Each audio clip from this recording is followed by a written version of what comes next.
Hello, good morning, good afternoon, good evening, wherever you are, our viewers, and buenos dias to our special guest from Havana, Cuba, Alejandro. Is that the right name to way to pronounce your name, right? Yeah, Alejandro, right. perfect.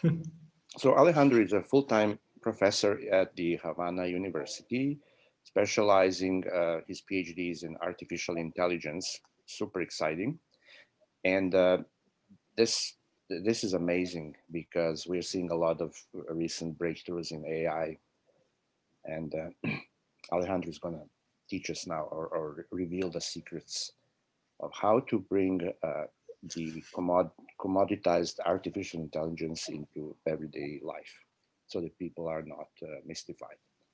Now, let's start by maybe asking you, Alejandro, to give us a little bit, tell us a little bit about yourself, and then we can talk about artificial intelligence. Over to you. Sure. Thank you for the invitation. First of all, so I'm doing my PhD now. So I'm a researcher, full-time researcher, professor at a college university. I teach programming, compilers, sometimes artificial intelligence in the CS major there.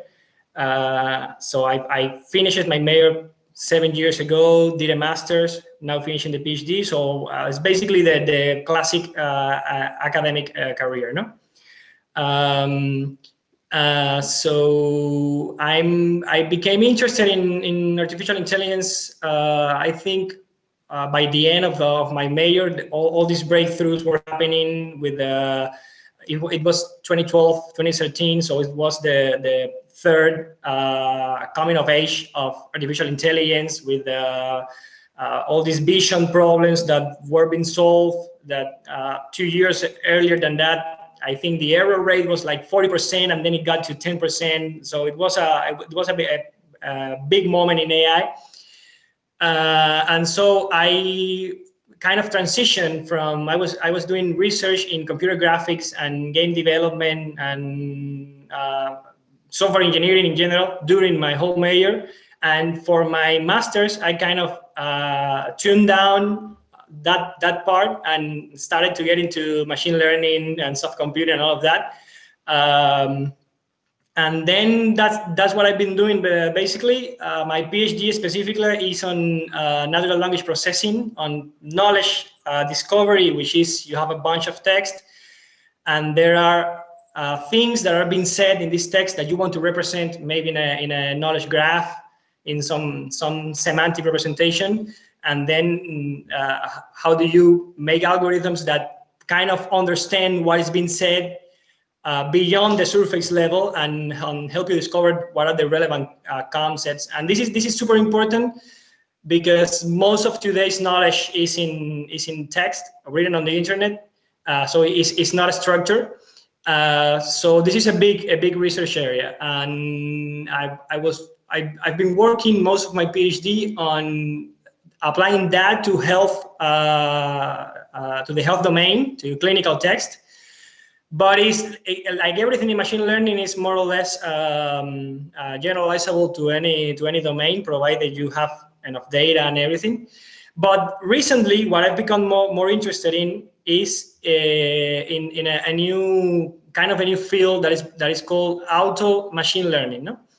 And it is very interesting because the idea is to create tools that help you automate most of the tasks that a data scientist or a machine learning engineer has to do today. So the idea here is to bring the enterprise or the domain experts from whatever domain, from maybe physics or chemistry, but also from lawyers and architects, bring them the machine learning tools in a way that is easier to use. So you can think of this as building compilers for machine learning. No, you used to have to code in assembly language, and then you have high level languages. So it's in a very abstract way, it's more or less this idea. So I'm working on an open source library there are a bunch of libraries in this space with different trade-offs here and there, and I'm working on one. And that is, I think that is my main interest right now, is how do you help bridge the research that has been done, which is super exciting, but it's very hard to bring to practice, with good software engineering practices, good tools that follow, the very little software engineering that we know that works, and help like companies to actually use these things in production without having to hire a PhD in machine learning to do that job. Other than that, I have a lot of interest in programming education and how to update. Like our programming curricula is basically based on the 60s and 70s curriculum. So you're teaching all these basics, variables, loops. You have like more or less the same curriculum for the last 50 years, and you only introduce modern practices and the agile mindset and the test first mindset very late in the curriculum. So it feels kind of like forced, no? And it feels like kind of something else that you could do. And I think we have to rethink the programming curriculum from scratch, and like the first principle should be that incremental changes and testability from the beginning and all of that. So I'm also interested in how can we remodel that curriculum from the beginning to introduce this. So that's more or less my whole spectrum. Well, I don't think we can fit that into 1 hour. Let's try. But definitely both things are equally fascinating. Let's first talk about your work in the field of artificial intelligence. And I'm just quickly going to maybe try and correlate with what I was doing for a while. So back in 2015, 16, so we're talking 4 or 5 years ago, I got super interested in conversational interface because we are, there's a lot of churn or a lot of spinning the wheels when it comes to building visual user interfaces where people interact by touching the glassy surface. And it is basically every UI that you and I and everybody else meets is almost like a brand new language. And there's no standard way for you to move from the app to app and know how to operate it. It's the cognitive dissonance is enormous and still is. And so 5 years ago, we kind of saw a little bit of a light at the end of the tunnel, got excited about the more intuitive way to interact with machines, which is by talking. And you probably remember there was a big spike in chatbots at that time. Yep. And then it kind of faded away, right? Because we could not get it to work. So I was working a lot on chatbots and I was trying to build them. The biggest challenge was maintaining the state. Like chatbots are great if you have one question and they give you the answer and the conversation ends. But the conversation actually has state. You and I are talking and you remember what I said 5 minutes ago and I remember what you said. But chatbots just could not get there. They were always asking you questions that you already answered, and it became a much more frustrating experience than trying to navigate the graphical user interface. So at this point, I think it's still kind of back to the drawing board. I haven't seen a solution that you can maintain the state. It's very tricky. I tried, I wrestled a lot. And it always falls apart. And it's hard to train the machines to maintain the context of the conversation and to not suddenly ask a phenomenally stupid question. Because sometimes, the trick with the, what's the word? The first Turing test is that if you're conversing with the machine, you should be fooled to think the machine is human. That the illusion falls apart really fast, right? Yep. The next thing after that disillusionment, kind of sobering experience, I got really interested in another potentially good application for the AI, which is automating the workflow. because we have, like if we talk about the industry overall, we have managed to automate paperwork. And we have replaced physical paper with all these electronic forms, right? And that's all pretty good. But when it comes to workflow, I think we're still in diapers. We're still kind of in a pretty primitive state. So I was thinking about having machines that are capable of being trained to do legwork, to be your assistant, and to learn from you what is the workflow. Because right now, if you want to implement the workflow, you can buy something off the shelf and you can implement it. And yes, you will maybe automate the current snapshot of what is your workflow.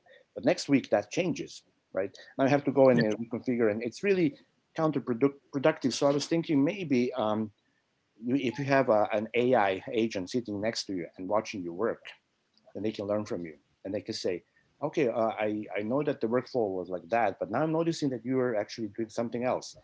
Is that one off, or is that like now the new rule? And if it is, then I can, if you give me the permission, I can now run with the new rule, right? And that's another, I think, could be a useful application of the machine learning. I don't know, what's your opinion on that? Is it doable? Well, like every question in computer science, everything that's impossible today is probably trivial in 5 years, and nobody can predict that.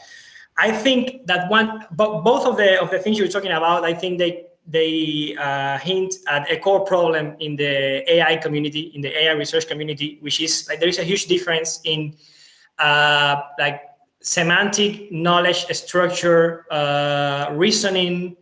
We are very good at doing that explicitly. Like we know how to do that since forever. We have logic, we have expert systems, we have Prolog, we have a lot of reasoning algorithms, so we can solve that.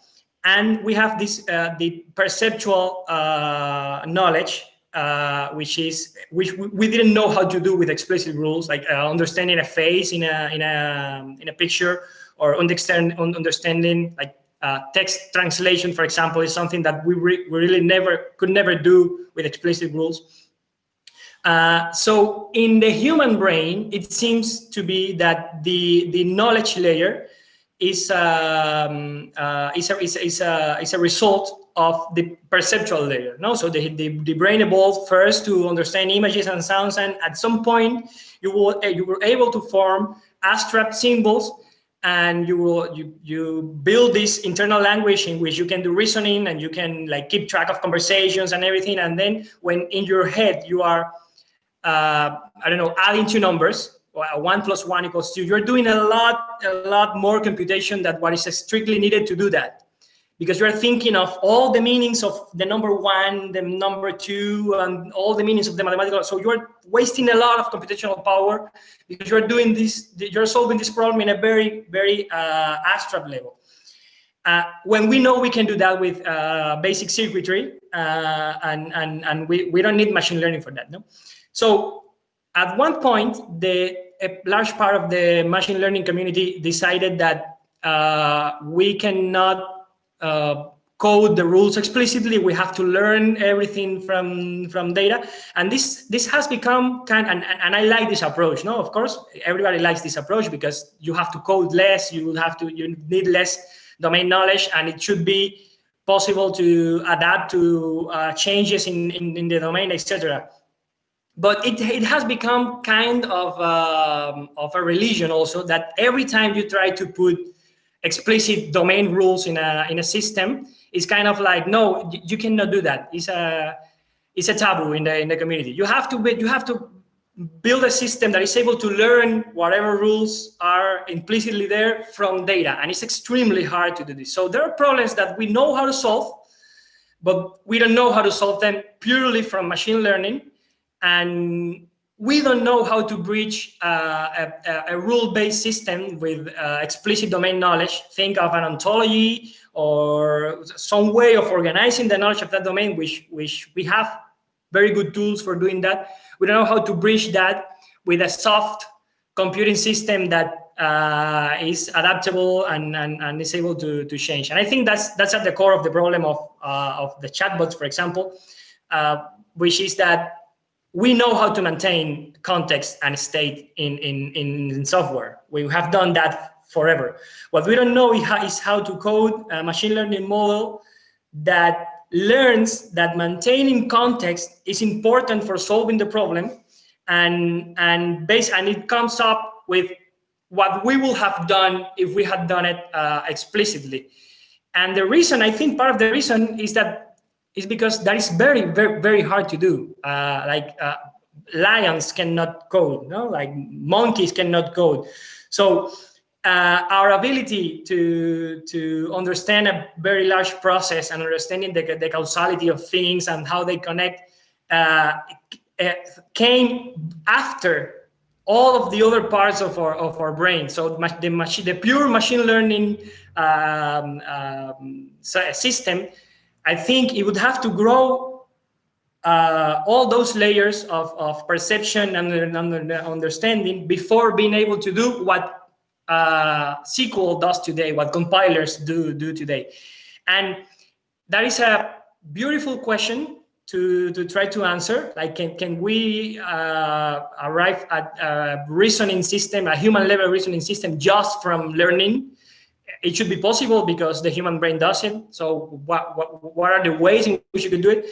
But I don't know if that is a very useful thing to pursue in practice, because you're taking a longer to solve problems that you already know how to solve, basically by cheating. No, you're putting your knowledge in the. So I think we have these two maybe even opposite purposes. On the one side, I want to understand how intelligence works, how intelligence stems from pattern matching. What are all the steps necessary to really get something to learn just from scratch?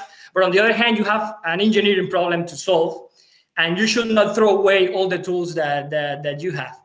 And right now, if you try to publish something, this is my experience, you try to publish something, it has to be either or. No? You have to either go to the knowledge representation community, you have to work on ontologies, or you have to go to the machine learning, more purist machine learning.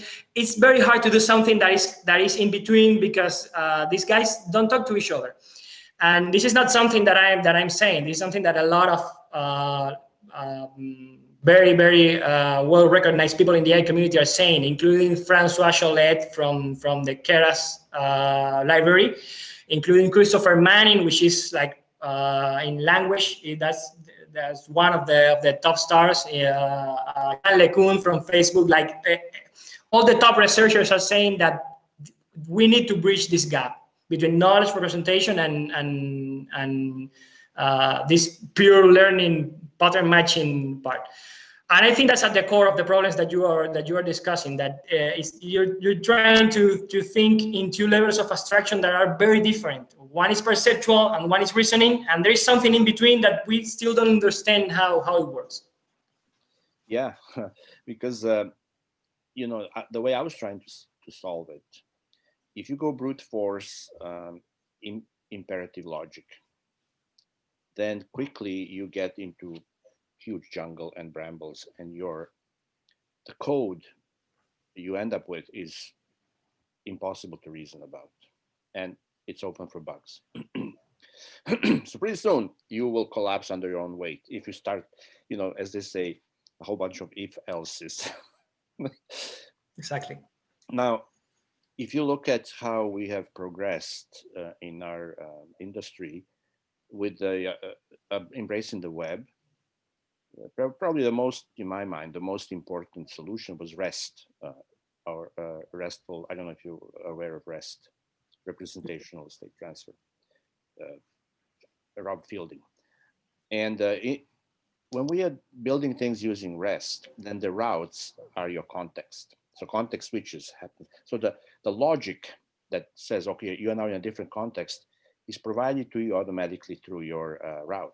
Right? So I was thinking of applying a similar philosophy to the context in a chatbot, something like routes. Instead of having everything is muscle bound and you are manually you know, upholding the logic, and you're keeping track of if this and that, and also I said that, and the bot responded with, you come up with a more declarative, less imperative structure. And so, that research, I was doing a lot of that, but then, life happens and I had to abandon, and I didn't really, but that was like 4 years ago, right? And I even built a system where my big, okay, so my big approach to this is I see those machines as having two roles. One is what I call the concierge. Another one is I call butler. And so the concierge will be representing an organization, like you know, you're attending some conference and you enter the building and there's a concierge and they're telling you welcome and you can leave your coats over there and here's your seat and whatnot. So they can serve you just so that you feel pleasantly served by attending some. The butler, on the other hand, is loyal to you. He's focused on you. Like concierge is focused on the organization, right? They just kind of, or like a receptionist at the medical institution. But the butler is somebody who learns from you. He's 24/7. He's right next to you, observing you and remembering absolutely everything you did, and then trying to draw some conclusions without you have to explicitly tell the butler, look, when I go there, I prefer this. So that's another, I think, potentially good application for machine learning, so that they can be by our side. Like I would like to have a browser that watches me operate and learns. And then whenever he sees me skipping on the ad, and he does it for me. I don't have to manually click on skip ad, right? That to me would be an easy way to implement, which I'm surprised we don't have browsers that act like butlers and just on your side. Not serving the corporations who are cramming ads to you, but saying, okay, I know that my master does not like ads, and especially these types of ads. And the bot can filter and can curate the content for you, right? That would be phenomenal, I think, application of machine learning. And somebody who is loyal to me, who is on my side, right? I'm not seeing that, unfortunately. Whatever products we're using, they're always on the side of the profiteers. I don't care about profiteers. I don't care if you're making profit or not. I'm selfish. I want my life to be pleasant, comfortable, and I'm paying for this machine, and I want it to serve me, not to serve some other dude, right? But for some reason, people are not asking for it, right? Which is really interesting. People are happy to be hamsters in a wheel and clicking here and there. And really, like, why? What's in it for you? Nothing. You're just making somebody phenomenally rich. So anyway, back to the ethics of the AI. And like you said, you can have a pure machine learning and it can come up with phenomenal things. Let's say, for example, it will learn about the workflow and it will start making its own decisions. And let's say there's a catastrophe. And now whose fault is it? Now you get sued, right? In a medical, somebody, the patient dies. Well, the surgeon can say, well, I didn't do anything. The machine decided to do it. Well, who taught the machine how to do it? It taught itself. That maybe is a little bit of an ethical problem. And I think in the European Union, they are trying to address that. So that, for example, all these like self-driving cars and other devices, because we are moving into IoT and we are moving into edge computing. Every man-made object will be a data center and will be making its own decisions. Well, not so fast. What about legality of that, right?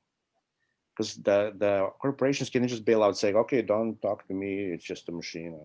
You cannot arrest the machine, put them in jail. I think we're facing some serious ethical dilemmas here, right? I don't know if you're meeting that in your daily practice, or is it down the road for you?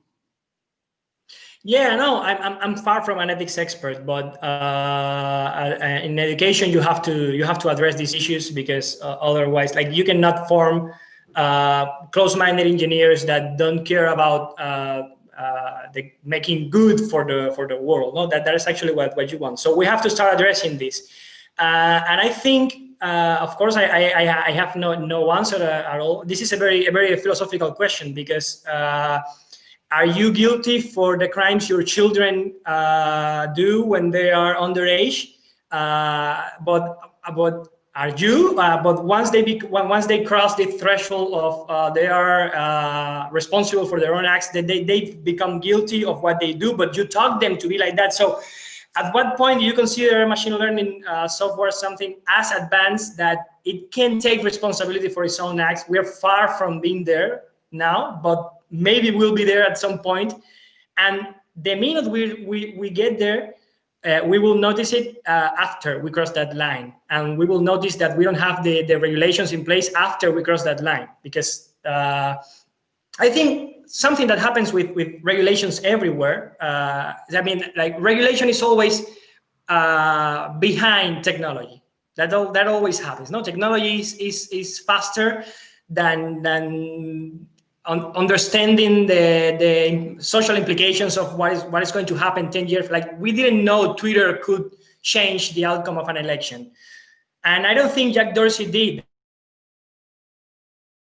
I don't think like that people created Twitter saying, no, they tried to do a good product, they tried to profit from it, but they also tried to do something that was good for people, good for communication. I honestly think that. And they only realize of the consequences maybe 10 years later. So one thing that I'm sure is that this is not a technical discussion alone.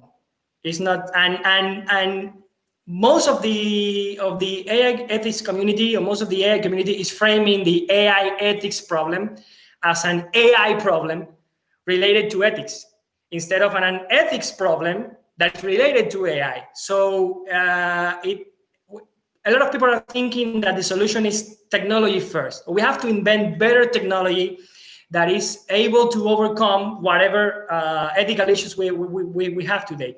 And maybe the solution is not technical. Maybe the solution is the way society works today is outdated, and we have to change some conceptions in people's minds. So maybe the concept of privacy needs to change. Like your children, I don't know if you have children or grandchildren, they are probably less concerned about privacy than you are. And I'm less concerned about privacy than my parents were, because the world changes, and I'm willing to give a lot of data about myself to get to pay for all these freebies I'm getting, to pay for free YouTube videos and to pay for all of that. But maybe if you come from a generation that was more privacy conscious, and you went through the 60s or 70s, you say, no, I don't want. Why do you know what am I buying? Why do you know exactly what am I spending in everything? Because you can do a lot with that. So the one thing I'm sure is that we need more people from all social fields.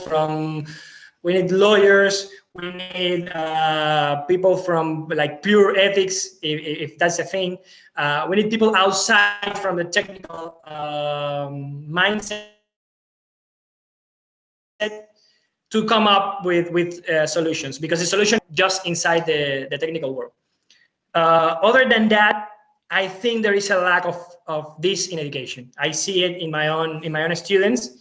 So I was that student that, oh no, math and physics and science, this is what matters, and I don't care about politics, and I don't care about society, and because I just want to do equations. And then you realize that those equations can save a life or can destroy a life, and you have to take a responsibility for that.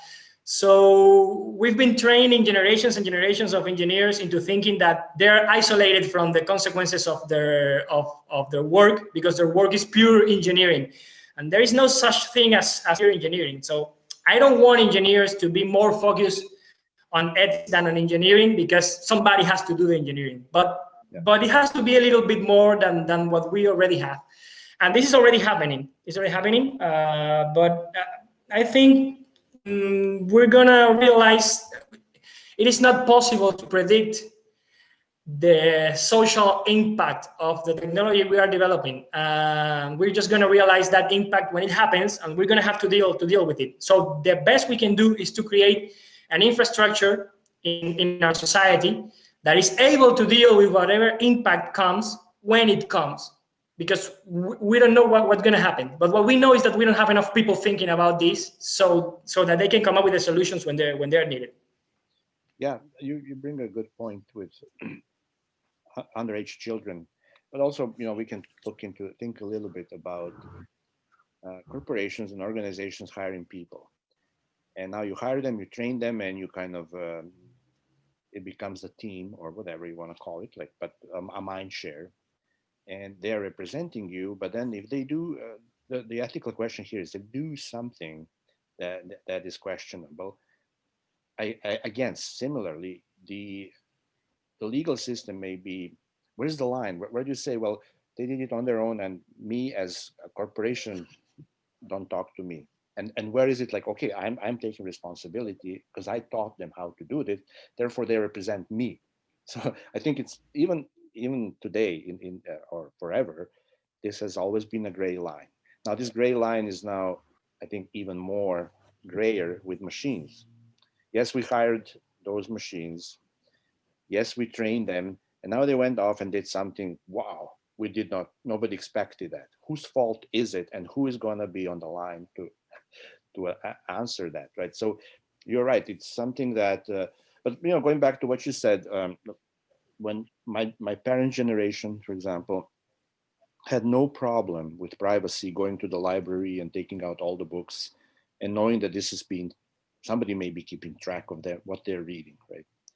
So we are always tempted to sacrifice privacy for comfort, for convenience. Sorry, for convenience. We love convenience. Okay. Everybody loves convenience.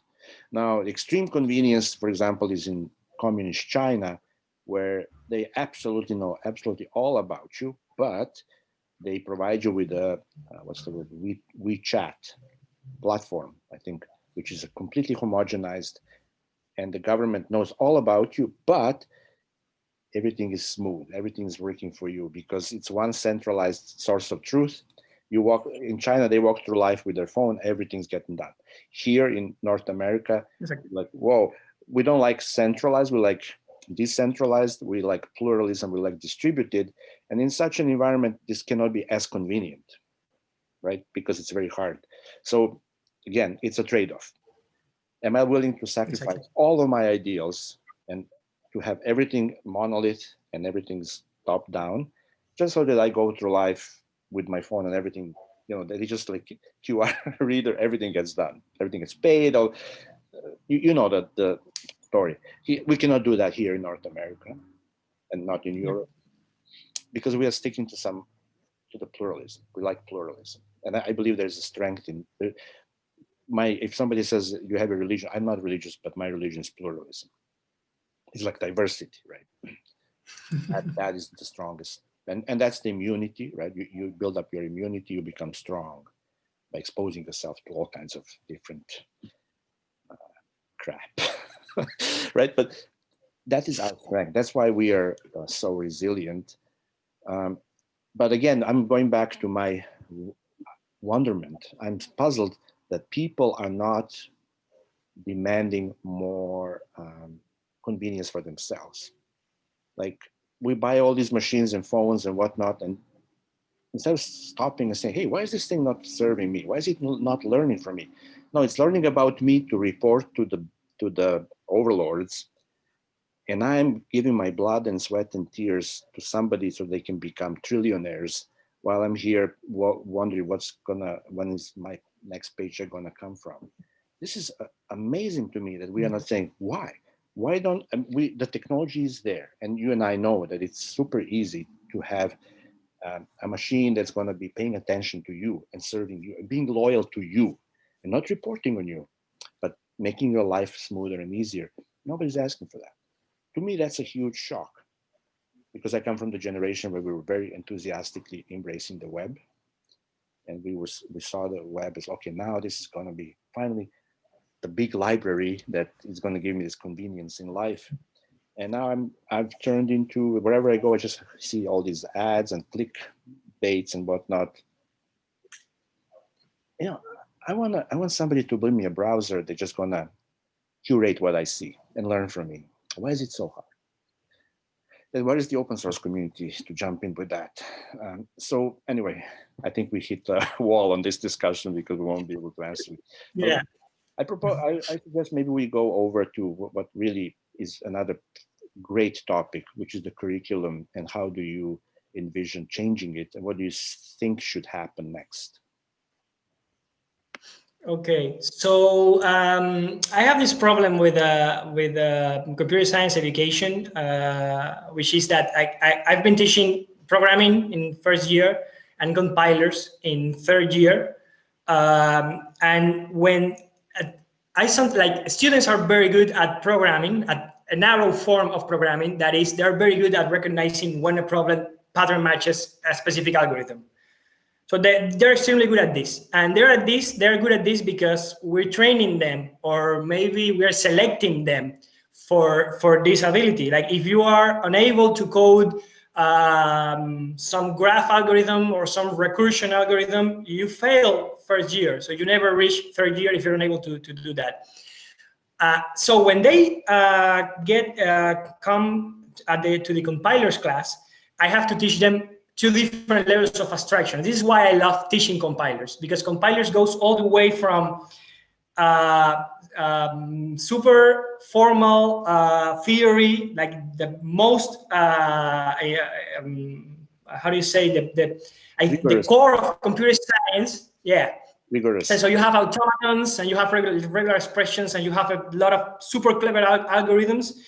But you also have to build one of the most complex software engineering systems. No, you have to build something that is extremely complex, that takes a program. It's a program that works on programs. So it's something that takes a program, it does a bunch of operations, and it has to output a program that is equivalent to that in a different language. So there is the whole spectrum of abilities here. You have to be able to think in mathematical induction and proving theorems, and you have to be able to think in design patterns. You have to do a visitor, and you have to know that your AST has to be immutable, because otherwise it's just everything gets wrong. So, and it's very hard for me to get my students to do the software engineering right. No, they struggle with the software engineering much more than with the theoretical part. And at the beginning, I was thinking the software engineering part is easier. No, it's easy. It should be easier, because the mathematical foundations, they're harder. But then I came to the conclusion that it's actually the other way around, because the more formal, the more strict a science or field is, in some sense, the easier it is, because you know that things that you do are right. No, it may be hard to get to an answer, but once you get to an answer, you know that answer is right. So software engineering is the quality metrics are very subjective, and it's very hard to say if something is right or wrong. So that's why psychology is harder than chemistry, because you're working in a domain which is much harder to understand if what you're doing is right or wrong. So we think in the current computer science curriculum, we think that the hard skills, we call them the hard skills, not the mathematical skills, the skills for proving theorems. We think those are the hardest to master skills. And so we're putting a lot of effort in teaching those skills, because those are the hardest. And then the soft skills, like planning and like software engineering and teamwork and communication, all of that, those are the soft skills, and they are easier to get. So we put less effort in them. And I think the opposite is right. No? The opposite is true. These are the hardest skills to get, because there is no book that agrees on what is good software engineering, or what is good communication, or what is good. Books don't agree on this, but all books agree on basic math. So whatever you read about math, you're going to get math right. It is impossible to learn math wrong. You either don't know math, or you know the right math. But it is very possible to learn software engineering wrong. And I think you probably know a lot of people who are pretty sure that the software engineering they're doing is the right way of doing it, and you think it's completely wrong. So how can we change this? No, it's my idea. How can we change this and design a curriculum that from the beginning is trying to instill the best practices in students? And one thing that's super hard to do is that we don't even know which are the best practices ourselves, because software engineering is a growing field and it's very subjective. So it's like, if I have to teach you how to do a derivative, I'm pretty sure I'm not going to make a mistake at designing that course, because I know what I have to teach you. But if I have to design a course of software engineering, it's very easy for me to get to put my ideology in that course, to put what I think works, and maybe in 5 years that doesn't work. So that's what I think is so hard. What could be a set of core principles, like very, very basic principles, that doesn't matter if tomorrow is not Scrum or it's not Agile or it's not Extreme Programming. There are core principles that are going to work for the next 50 years, and maybe principles about resilience to change, adaptability to new domains, stuff like that. But those things are very hard to write down. So I think that the something similar to test-driven design, something along the lines of, until you are able to prove that a piece of code works, you should not be writing that piece of code. No, you have to until you know that you will be able to measure the result of whatever you code, you shouldn't be trying to solve that problem.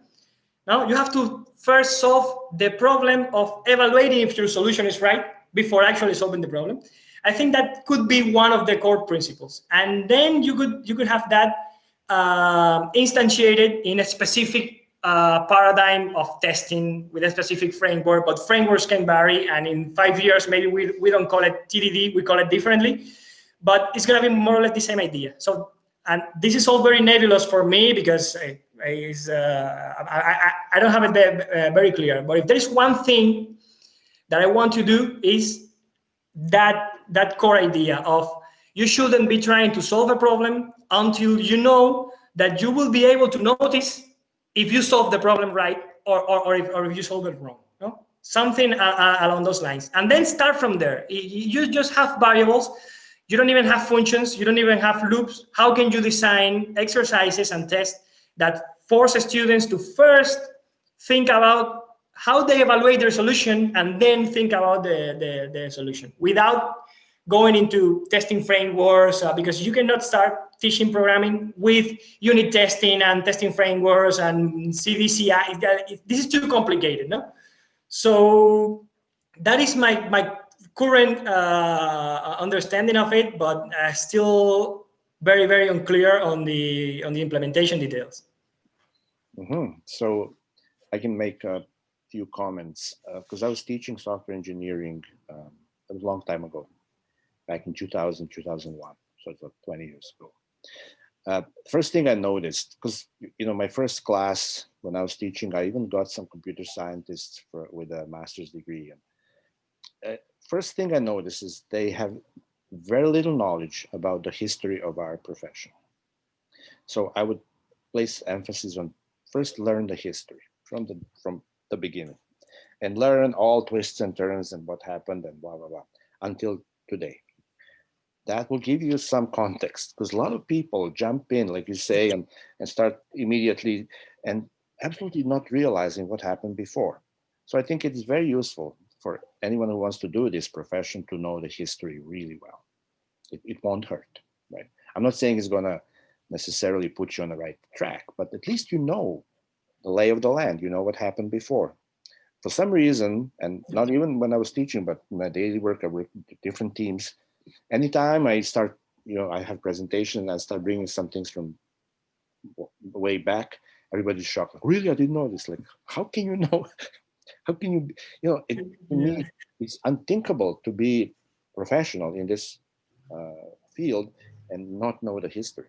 Like, I can't understand. Yet, I would say majority of people don't care. Yep. But every now and then they start like, oh my God, I didn't know that, right? And so I think maybe if you're planning to implement something, a little bit of history won't hurt. It may put their mind on the right track. What I also teach always, and this is very controversial and some people are upset, my philosophy, and this is ideology again, is you always must start with a broken system. The system must be broken. So that's your first step. Make sure, and whether you are, whatever it is it security? Is it just accuracy of your algorithm? It must be broken and demonstrably broken. So you can show to anyone like this is broken. This is not working. Um, Now, of course, this is and the reason people don't like it is like, oh my god, now we have a big headache. But I think the trick is also to break it in a tiny things. So small batches, like a small breakage, not just everything is broken and it will take 5 years to fix, right? So that's why things like TDD are so attractive to us, is because we must fail first, right?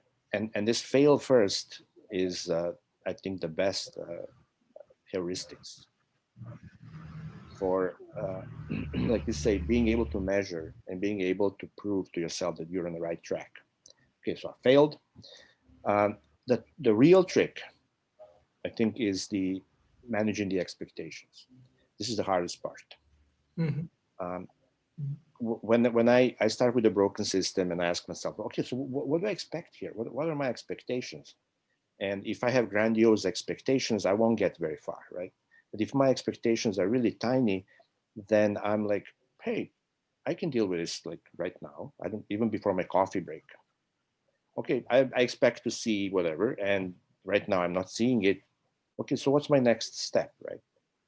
And if we train ourselves to work like that with like modest little expectations, and you keep iterating, almost like Fibonacci, right? You're going back, and you will see that you are growing a design. And maybe you don't even know anything about patterns, or maybe even every now and then, like, oh, this is a command pattern, okay, right? But spontaneously, almost as you're working, you will be growing a decoupled uh, system with a lot of isolated components, a system that is immune to environment. Very important to be immune to your environment. Very important in my mind. Mm-hmm. Whenever I'm building something, I want to make sure that I never get to a point where I say, but it works on my computer. How come, it should work on any computer? And I think that's the secret sauce. A lot of the times it works, and then you put it in another environment, it doesn't work. And now I have to debug and whatnot, right? So these little, I used to be very arrogant when I was young, and I was like, and I remember when I was starting my career, it was a badge of honor for you to keep writing code all day long. And the longer you can write code without checking, the better, you're macho. Those sissies, they every now and then they have to check if it compiles. They have to check. No, no, no, no, no. Real pros never check. You go from zero to writing complete program, and then you like go and compile, and everything's working. Well, that's so naive, right? And like I say, why is it naive? Because software comes with a huge level of uncertainty. The level of uncertainty is astronomical in software. Um, but we think we are close to math level and everything is certain. That's a delusion, right? We're kidding ourselves. Yes, we founded on mathematics and logic, but when you put it in real life context, it's super uncertain. And that's why it's better to take small, little, very modest and humble steps and break things, make it work, break things, make it work. But the problem also is, as Ron Jeffries said, the trick is never to let your code not be working. Your code must be working at all times, right? And the only way to do it is to constantly have all tests running, right? So your tests are the first customer of your code, right? So they're exercising the code as you're going. So in my experience, I like to add to that mix mutation testing, because it's another layer of measuring where you're going and what are the loopholes you might be leaving. And when I observe people following that and doing things, then the quality, what they do is better, and the level of stress goes down. And also there's a little bit of element of fun. People are having fun. It's just kind of you pick the stride. It's almost like sailing, when you're messing around with your sails and it's just sitting there, and then the wind picks up and you start gliding, and then it becomes exhilarating, and you just keep repeating some chores, but you're going, right. Um, those kinds of things, I think, may help people focus on the real surface area. But we are all very prone to taking large steps, because if I'm going from A to B, I want to get there as soon as possible. And intuitively, you're saying, no, I'm going to just take huge steps. And that's counterintuitive and also kind of wrong, right? So the trick, I think, when you teach students is to teach them to withhold that first impulse, the knee jerk, and maybe break it down into small, go even smaller, go smaller. Don't be afraid. Go really, really small. And then iterate. I also find that a lot of people, to my surprise, completely equate iteration with increment, which are completely different things. They think iterative or incremental are the same thing, right? Which is not the case, right? So those kinds of things, from my kind of experience, that I can comment on. But I don't know if you have any comment on that, or you have some other ideas. Yeah, I don't know. I agree. Oops, there's a phone ringing. Let's see if it quiets. I think you're gonna have to edit this afterwards. Do you have to answer that? No. I prefer to just to wait until. Okay, doesn't matter. Let me just hang. Let me just unhang it.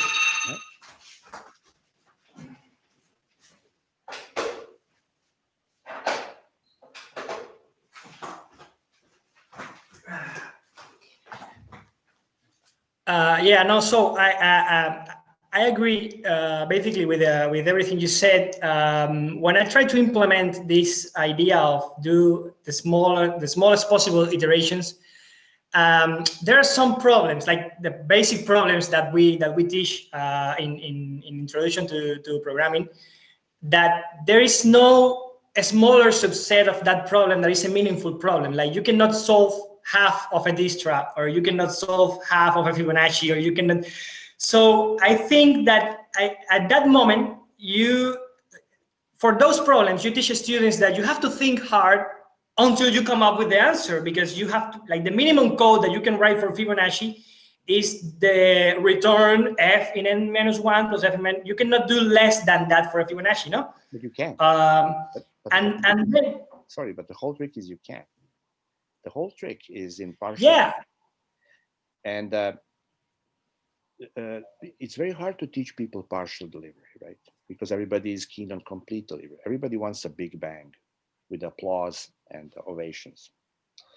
Partial delivery is a discipline that is very hard to embrace, but it's very useful.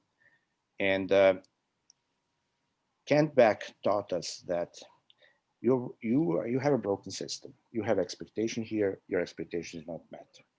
You're not trying to meet the expectation. And you may have a light bulb go off in your head. I know how to do this. I know how to meet that expectation. I know the perfect pattern and all that. He says, make a note of that. Don't do it. Make a note of that. And for now, just make the test pass. See, he calls it fake it till you make it. And the partial delivery would be, for now, be satisfied with just supplying a hard-coded value. Instead of going into implementing the heavy lifting, first iteration, return a hard-coded value. Your test will be satisfied. Now you're in green. This is partial delivery. Then you refactor. Then you iterate again, and you go inch by inch until you have your perfect solution. So this is something I teach. Like every step of the way, try and fake it. Because it's kind of, it's really hard for people to buy that. But the whole idea is to keep your system constantly up and running. And you are just slowly inching your way until you have, tada, here's your complete Fibonacci or whatever it is, right? But to stop the proceedings and to go off and to really design and do this, it's not the discipline we're talking about. So and even like sometimes I'm teaching, I can send you the example, it's really good. I'm teaching how to build a routine that will calculate square root, and how to do it in a completely wrong way. But as you're iterating, you're you're narrowing down, and it's amazing. So you could be completely wrong and quickly distill down to correct answer.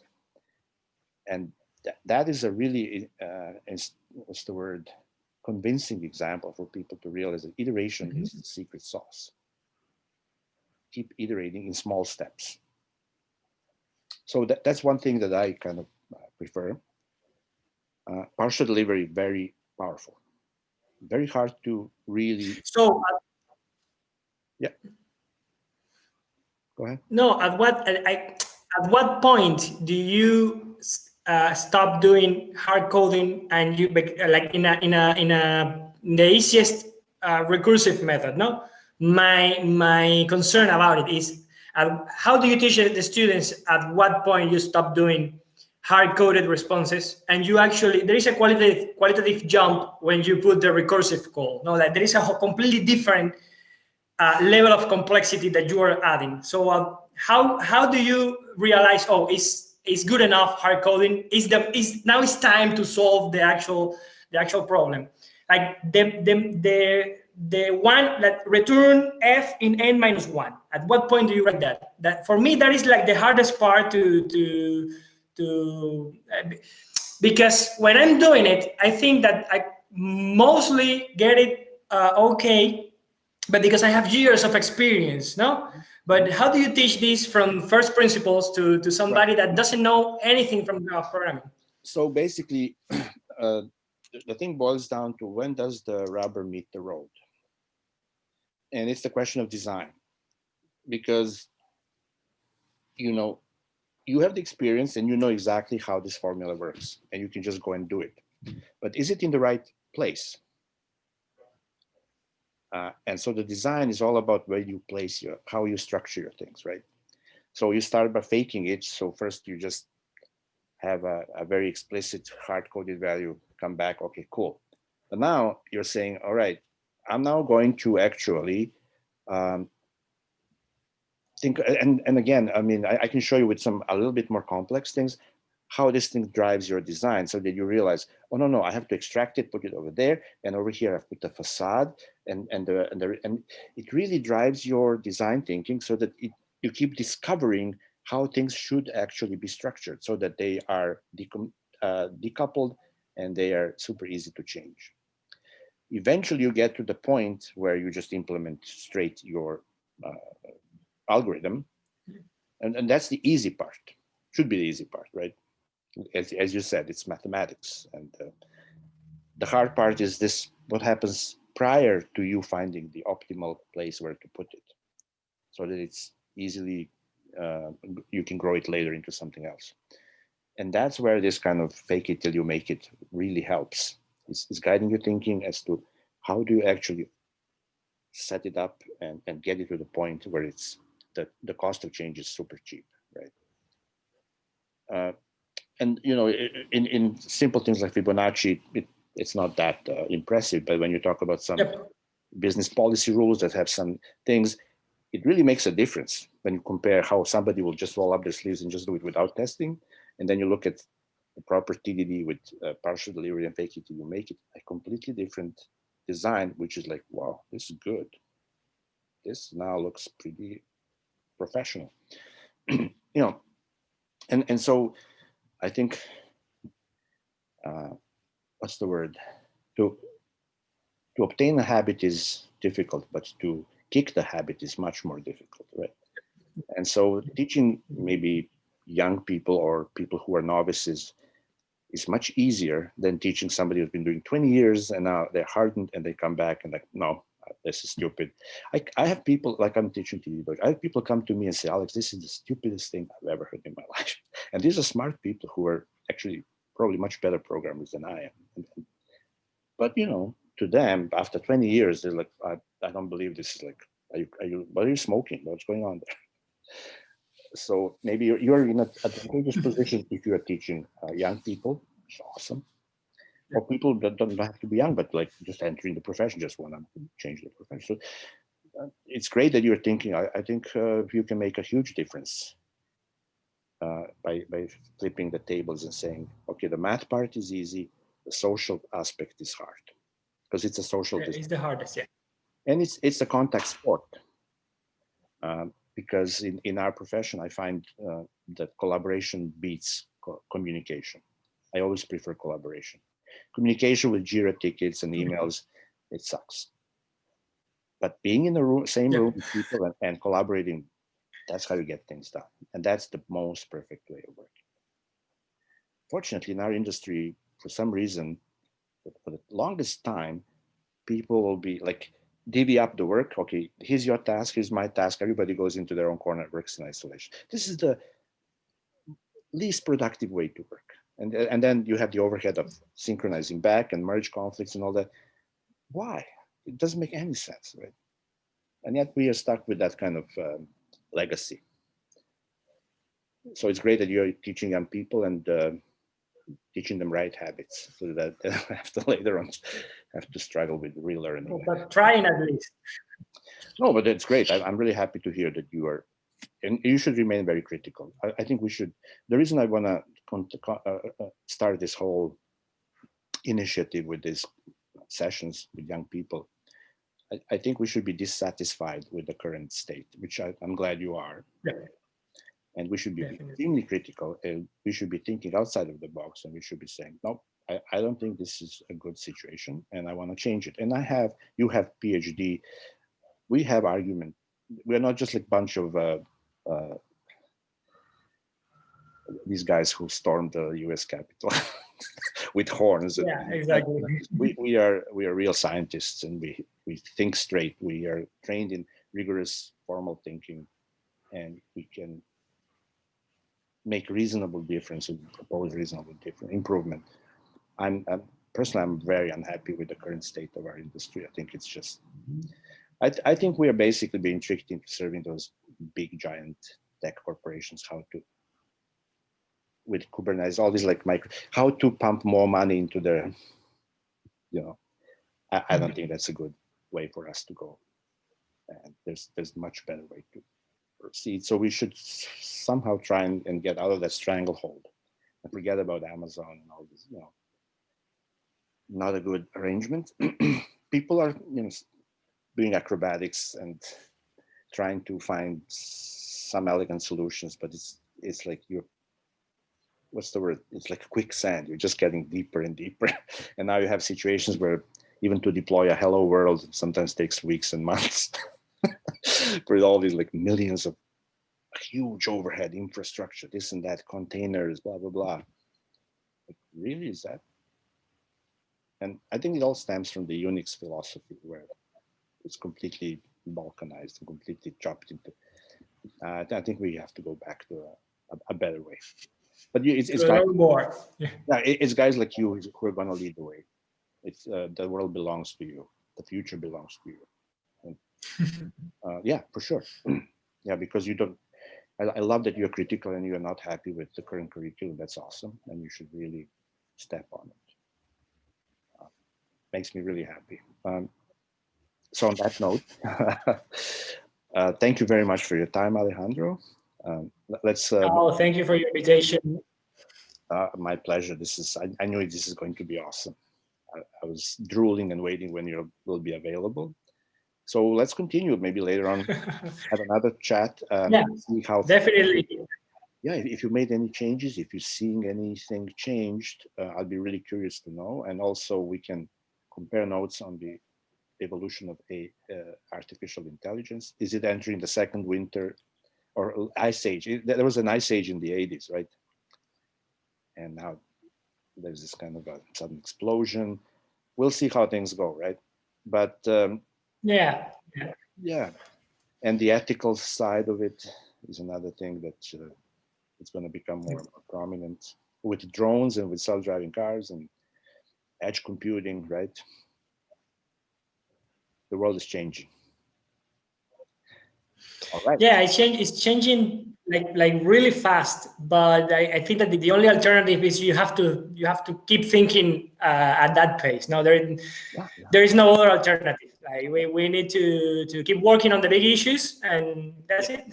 And we need the young people, like we are now, and in the final stages of a career, okay, but we need to give all the support we can to young people, because it belongs to you, and don't mess it up. Okay. Okay. We'll try. We'll try. On that note, adios, my friend. Have a good, nice weekend, You too. and we will chat soon.